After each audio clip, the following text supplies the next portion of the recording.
Yo, what's up? This is your boy Steve Cardenas, aka Rocky the Red Power Ranger, and you are watching Pop Tech. And you know what time it is. It's morphin' time.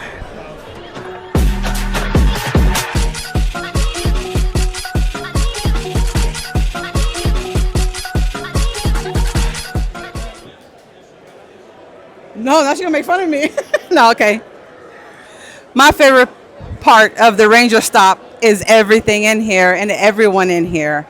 Everyone has been amazing, and this is my very first shop I've ever had attended before, and this won't be my last. I'll see y'all next year. My favorite part of the Ranger Stop is when we get to walk around and see the different Power Rangers and what they do in the movie.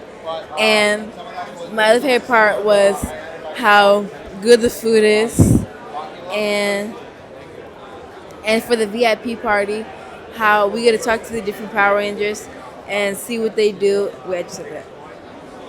And how we all get to dance on the dance floor and have fun and be ourselves. Well, the interesting story that I have is that the Green Ranger, Tommy, which is Jason David Frank, we both are from Houston, so we had an opportunity to spar with each other, and that was a great opportunity, and I'm glad I had it.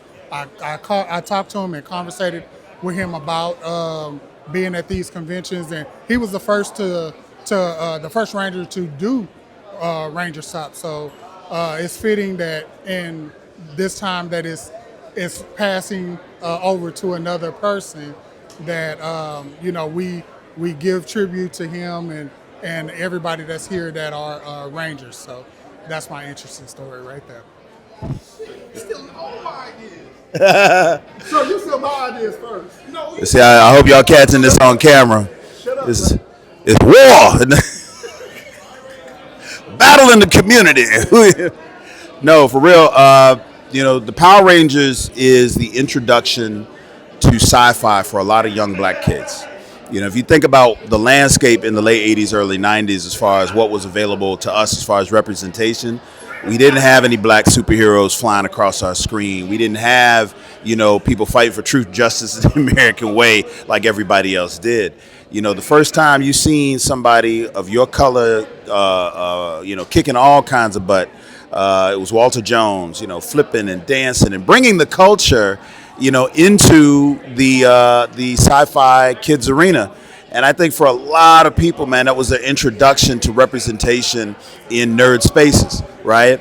And even though he was technically the Black Ranger, he wasn't the Black Ranger. Like he was on par with all the other Rangers. He was not like some side character.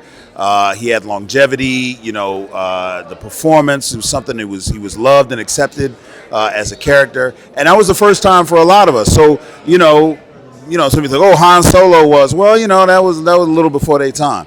This generation coming up now, Power Rangers represents something that kind of like invited us into the sci-fi realm, invited us into this fantasy realm, and allowed us to just have a lot of fun with a franchise that welcomed us in, and a fandom that continues to welcome us in. It's probably one of the most open and longevity-based fandoms out there. So no matter how old you are, if you're in your 50s and 60s, or if you're in your 20s, you can cosplay, you can come out, you can have a good time. You're going to see these people. They're still active in the community that has been built around it, and you can't say anything else about it. This fandom is infinite. Your grandkids are going to be loving Power Rangers, and that's the truth. And you can't say that about much else. So that's what it means to me. Welcome to Power Ranger DreamCon. This is the Yu-Gi-Oh! Prophet. And to any and everybody, I've been asking this one hilarious question. Who is your favorite Power Ranger villain throughout the Ranger verse? Me personally, here's my big three. Definitely Diabolico because of the name, and he took another human man's child and raised that motherfucker until he was 18 and meant that shit. And then he's like, "Oh, little nigga, after I done raised you, you think you can just betray the demons? Now get this snake dragon tattoo, you little bitch ass boy." That is hilarious. Peak evil villain, nothing else. I mean, Megazord from goddamn Dino Thunder, that works. But Lord Draken And then there's, I'm sorry to say, Andros. I don't give a damn if Zordon gave you permission to kill him. You killed Zordon, and that is disrespectful. That's like, go ahead and slap your daddy. Whoa, we don't do that here. We don't slap Zordon. How you just gonna slap a bobblehead all the way to like 1,000 times time space, bro? You just don't do that. That's disrespectful. And this is the Yu-Gi-Oh! Prophet for the Power Ranger villainry of the day. And everybody else, enjoy. This is the Yu-Gi-Oh! Prophet here in downtown Atlanta. And I hope everyone has a great Power Ranger con. Oh, okay, cool. Favorite episode of any Power Ranger series? I could say most of the team-ups were always my favorite. It was just awesome seeing all my favorite Power Ranger actors coming back. Favorite Power Ranger actors to return and kick some butt once more. Top 3 favorite Power Rangers. Well, Tommy, Jason, and I'm going to go with Justin because I thought it was pretty dope having a child ranger. And I know some folks don't like Turbo, but I thought it was entertaining. Favorite Megazord?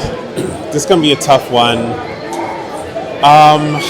Man, I'm going to have to go with...